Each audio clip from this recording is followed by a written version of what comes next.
एक विशेष जानकारी लोगों तक, भक्तों तक पहुंचाना था कि जब मैं दर्शन करके बाहर निकल रहा था तो लोगों के हाथ में डिब्बे थे अर्जी की और भोग।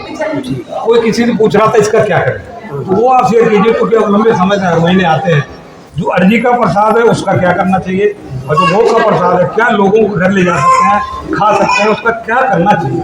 देखो जी, ऐसा है, पहले कोरोना काल से पहले यहाँ पे अर्जी जो लगती थी वो उड़द चावल के थाल, लड्डू के थाल की अर्जी लगती थी, जिसमें एक थाल में लड्डू होते थे तो बाबा को भोग लगा के बाहर बांट दिया जाता था। तो उसके बाद चावल उड़द की थाल का भोग लगता था घर बाबा प्रेतराज जी का, फिर वो अपने ऊपर से उतार करके बाहर डाल दिए जाते थे। लेकिन कोरोना काल के समय के बाद से वो सब बंद करने के बाद अब इन्होंने एक लड्डू का डब्बा, एक अर्जी का डब्बे के नाम से विशेष नाम दिया है, और उस पर ये लिख दिया गया समय को देखते हुए कि आप घर भी ले जा सकते हैं, खा भी सकते हैं। लेकिन मेरा मानना ये है, हम भी सालों से आ रहे हैं, हमारा मानना ये है कि ना तो कोई प्रसाद यहाँ से घर ले जाना चाहिए, ना ही यहाँ पे कोई मीठा खाना चाहिए।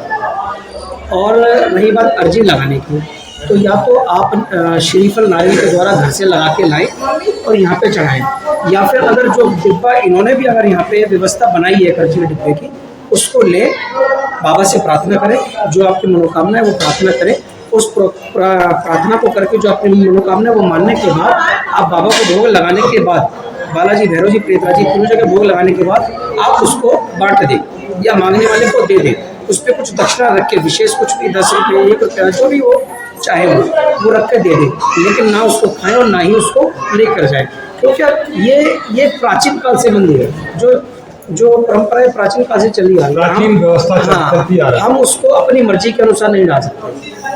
ऐसा माना जाता था कि जो भी अगर मीठा खाएगा या मीठा यहाँ से लेके जाएगा तो उसके साथ प्रेत बाधा शायद साथ चली जाए, तो क्या वो ऐसा अब नहीं हो सकता? ऐसा अब भी हो सकता है। इसलिए उस व्यवस्था को बनाए रखें, उस अर्जी का भोग यहीं पे भोग लगाए और यहीं बांट दे, ना ही किसी को खिलाए और ना ही अपने साथ लेकर जाए। मेरा मानना ही है, बाकी सबकी अपनी अपनी सोच है। आजकल सब अपने अपनी इच्छा अनुसार ज़्यादा चलते हैं, किसी के बताए हुए पर ज़्यादा चलते हैं। मैं तो आपको यही सलाह, ये तो हुई अर्जी की।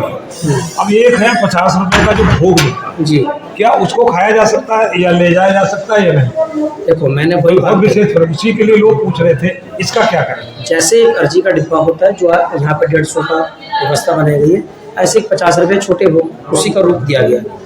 तो जैसे पहले 10 रुपये की दरखास्त लगती थी, एक दोना मिलता था 10 रुपये का, अब वो 50 रुपये का डिब्बा मिलता है, लेकिन उसका रोल वही है, उसका जो प्रभाव है वो यही है। हाँ, कि बालाजी, भैरव जी, प्रेतराज जी का भोग लगेगा और इसको मांगने वालों को दे दिया जाए या गाय को खिला दिया जाए, लेकिन ना ही हम खुद खाएं, ना ही हम किसी को खिलाएं। मैं उसके लिए भी यही नहीं, पहले दोने में जो लड्डू छोटे वो बंद हो गया है। लेकिन हम भोग करते समय बालाजी भोग लगाते थे, 2 लड्डू निकाल लेते थे। हाँ। क्या वो अभी भी है प्रचलन में या नहीं? बंद हो गया? अर्जी का लड्डू होता है, वो अर्जी का लड्डू होता है, भोग का नहीं है। नहीं, वो छोटे भोग को ना ले जाया जा सकता, या फिर वो दरखास्त में से निकालते थे, जब वो छोटी 10 रुपये की दरखास्त लगती थी, तो बंद हो गई व्यवस्था। तो अब जो अर्जी का डिब्बा है, जिसके जो संकट के लिए लगाते हैं अर्जी, वो उसका विशेष रोल ये होता है कि जब वो संकट के नाम की अर्जी लगाता है, तब उसमें से बालाजी का भोग लगाने के बाद 2 लड्डू निकाल दिए जाते हैं। उसके बाद उसमें से भैरव जी, प्रेतराज जी का भोग लगाया जाता है, फिर वो दिया जाता है किसी को। वो 2 लड्डू स्पेशली इसलिए होते हैं कि वो रोगी को खिलाए जाते हैं, जो संकट से पीड़ित रोगी होते हैं। आम उस वक्त वो जो 2 लड्डू का प्रचलन था, वो उन लोगों को खिलाए जाते थे जो मतलब किसी संकट से पीड़ित होते थे, उनको खिलाए जाते थे, ताकि वो जाकर के अंदर चले जाए और बालाजी की शक्ति वहाँ चली, बालाजी की शक्ति चले जाए, बालाजी तो उसके संकट को बाहर निकाल कर फेंके। तो जिस प्रकार से मैंने अब दरबार में देखा है सुशील कि पहले बहुत बड़ी संख्या में यहाँ भूत बाधाएं दिखाई देती थी, लोग खेलते थे, तो भूत बाधाएं कम हो गई या यहाँ आने लोग कम हो गए?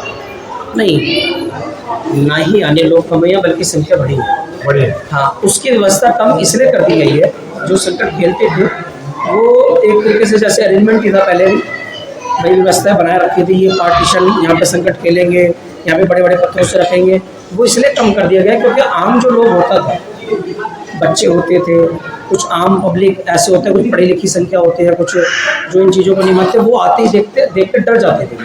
तो उनकी हिम्मत ही नहीं होती थी बालाजी मंदिर आने के लिए। अब ये सिस्टम इसलिए बनाया गया ताकि हर आदमी आए, बाबा के दर्शन करे। और ये तो सच्चाई है कि इस धरती पे कदम रखने के बाद ही संकट दूर हो जाते हैं। जरूरी नहीं है वो खेले कूदे झूमे उसका असर हो तो ही वो संकट का निवारण होगा, उसका ऐसा कुछ नहीं। वो आएगा बाबा के दरबार में, अपनी अर्जी लगाएगा, अपनी प्रार्थना करेगा, अपनी दरखास्त लगाएगा, 100% क्या मेरी गारंटी है वो संकट से निवारण जब होगा ही होगा। आगे का सारा टीवी देने के लिए कुछ नहीं। जी बिल्कुल, इनका तो विशेष रोल है जो आज आप तक आवाज़ पहुंचा रहे हैं हमारी। और ये विशेष सूचना जो हमने अर्जी के बारे में, दरखास्त के बारे में बताई, बाबा के बारे में जो बताया, वो अगर आज ये ना हो तो शायद आपको भी इस बारे में ना पता हो। क्यों जी? बहुत धन्यवाद। तो इनके लिए मैं स्पेशल कहूँगा कि हारे का सारा टीवी चैनल आप इसको सब्सक्राइब करें चैनल को, और लाइक करें, कमेंट करें, और इनके बारे में कुछ कमेंट जरूर करें कि क्या इन्होंने ये आपको सूचना दी तो कैसी दी, कैसा लगा आपको। बहुत बहुत धन्यवाद हारे का सारा टीवी चैनल से बात करने के लिए। बहुत बहुत धन्यवाद। अग्रवाल धर्मशाला बालाजी धाम से हरीश तोमर की खास रिपोर्ट। धन्यवाद।